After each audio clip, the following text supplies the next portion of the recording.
கேலி செய்ய நினைத்து முட்டாளான இளவரசன்.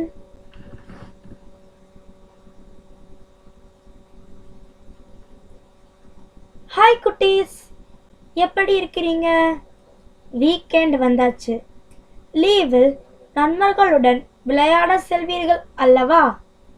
அதே போல இங்கு ஒரு குட்டி இளவரசர் என்ன பண்ணுறாருன்னு பாருங்க. வாங்க கதைக்குள்ள போலாம்.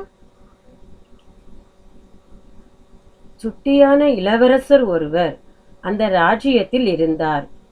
அவருக்கு மற்றவர்களை கேலி செய்து அதை ஜோக்கென சொல்லி சிரிப்பது வழக்கம். இவரது சுட்டித்தனம் அரண்மனையில் பலரையும் கடுப்புக்குள் உள்ளாக்கி இருக்கிறது. அவ்வளவுதான், அரசர் அதன் மேல் உட்கார அது சத்தம் எழுப்ப அரசவையே அமைதியானது. இதைவிட முட்டாள்தனமாக யாரும் செய்ய மாட்டார்கள் என அரசர் இளவரசனிடம் கடினமாக நடந்து கொண்டார்.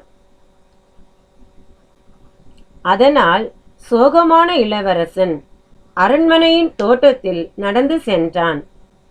அவன் முன்னால் அவனது செல்ல நாய்க்குட்டி ஓடி வந்தது. நாய் அருகில் வந்ததும் அதை கொஞ்ச அருகில் சென்றான் இளவரசன்.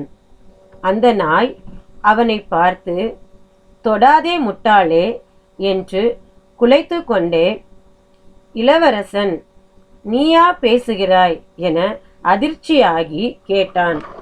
அதற்கு நாய் பதில், ஆமாம், வேறு யாரு பேசுவா? இனிமேல் மற்றவர்களை கேலி செய்தால் உன்னை கடித்து குதறிவிடுவேன் என்றது.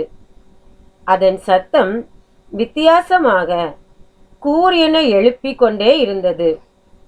இளவரசனுக்கு ஒன்றுமே புரியவில்லை. நாய் பேசுமா? அதுவும் இவ்வளவு கோபமாக என பல நாட்களாக அந்த நாயின் வாயையே பார்த்து கொண்டிருந்தான்.